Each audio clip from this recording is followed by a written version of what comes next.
तो झारखंड को हम सिर्फ झारखंड को आइसोलेशन में नहीं देखेंगे। डेफिनेटली वहां पर इंडिया गठबंधन की सरकार है, जो दूसरा गठबंधन है एनडीए, वो उसको डिसलॉज करना चाहेगा। क्यों?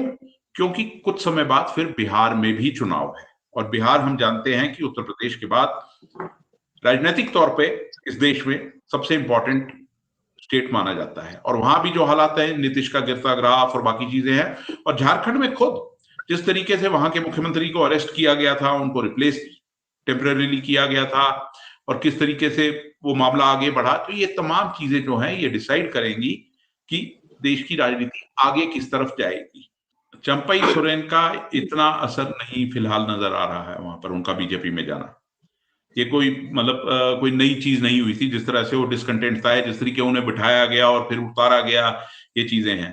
पर वहां सबसे अहम चीज है, जो वहां के मुख्यमंत्री की वाइफ ने जिस तरीके से मोर्चा वहां संभाला था, वो एक बहुत अहम किरदार प्ले करने वाली हैं इस चुनाव में। एक महिला का होना, और फिर किन हालातों में उन्होंने वो मोर्चा संभाला जब उनके पति को अरेस्ट किया गया, वो अपने आप में एक बहुत बड़ा फैक्टर इन चुनावों में रहेगा।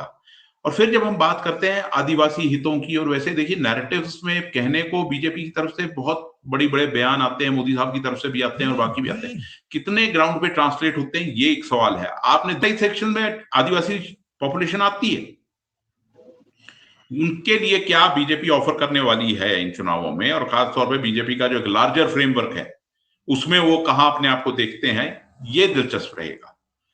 फिर एक चीज है, इनकी क्रोनी कैपिटलिज्म और जिस तरीके से माइनिंग में इंटरेस्ट हैं, बाकी चीजें हैं, ये तमाम मुद्दे, देखिए लड़ाइयां बहुत चल रही हैं जमीनी स्तर पर लोगों की।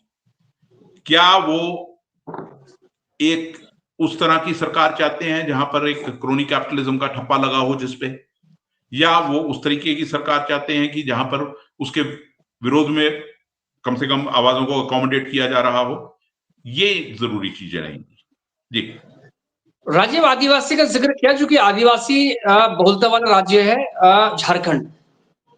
बीजेपी की बात करें या एनडीए की बात करें, एनडीए का मतलब बीजेपी है बेसिकली, अर्जुन मुंडा, बाबूलाल मरांडी और मधु कोड़ा, जो कि आप जानते हैं कि बहुत ही करप्ट, उसके खिलाफ बीजेपी ने कितना बवाल मचाया था, वो भी बीजेपी में है।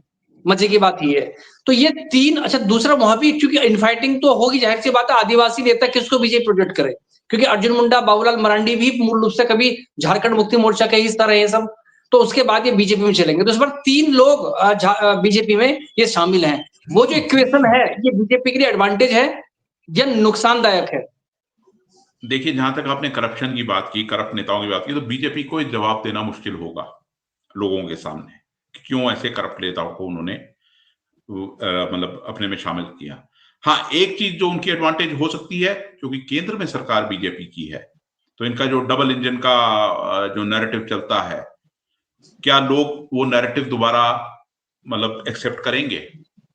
क्या वो ये उम्मीद कर सकते हैं कि केंद्र से राज्य को अगर उनकी सरकार आती है तो ज्यादा रिसोर्सेज आएंगे? क्योंकि हमें एक चीज और देख रहे हैं कि जो नॉन बीजेपी स्टेट्स हैं, उनके मुख्यमंत्रियों का एक बड़ा कॉमन सा इस समय नाराजगी है केंद्र के साथ कि जो स्टेट्स का शेयर है रिसोर्सेज में, उस पूल में, वो उनको नहीं मिल रहा है। क्या लोग इसको किस तरीके से इंटरप्रेट करते हैं और किस तरीके से रिएक्ट करते हैं, इस फैक्टर को देखना बहुत जरूरी होगा। जिन नाम का मैंने जिक्र किया, अर्जुन मुंडा का, बाबूलाल मरांडी का और मधु कोड़ा का, तो इससे बीजेपी को जो आदिवासी वोट है, मतलब इससे झारखंड मुक्ति मोर्चा जो मूल है उसके लिए एक रास्ता साफ हो गया है।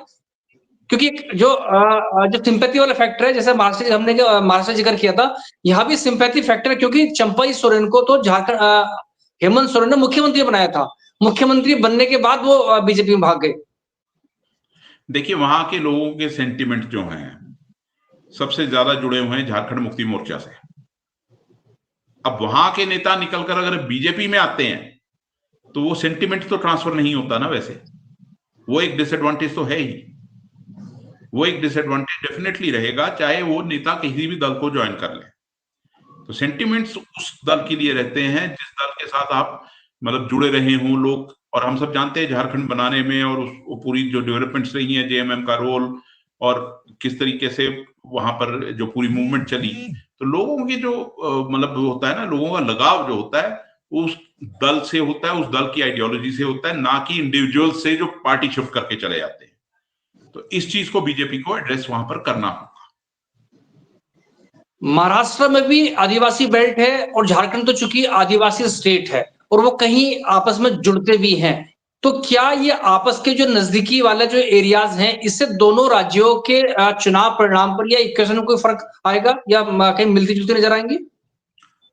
देखिए, आदिवासी जब हम बात करते हैं तो आदिवासी एक तो मोनोलिथ नहीं है, हम ये भी जानते हैं, अलग अलग जगह अलग अलग उनके जो इकोनॉमिक सोशियो इकोनॉमिक फैक्टर्स हैं, बट कहीं ना कहीं कुछ कॉमन तारे भी होती हैं। आप आते उसी मार्जिनलाइज सेक्शन में हो, आपके मुद्दे अलग हो सकते हैं पर ब्रॉडली आप उसी सेक्शन में आते हैं, आप वही मार्जिनलाइज सेक्शन में आते हैं। तो क्या आप ऐसा सोचते हैं कि बीजेपी की नीतियां आपके हित में है या कांग्रेस की नीतियां आपके हित में थी?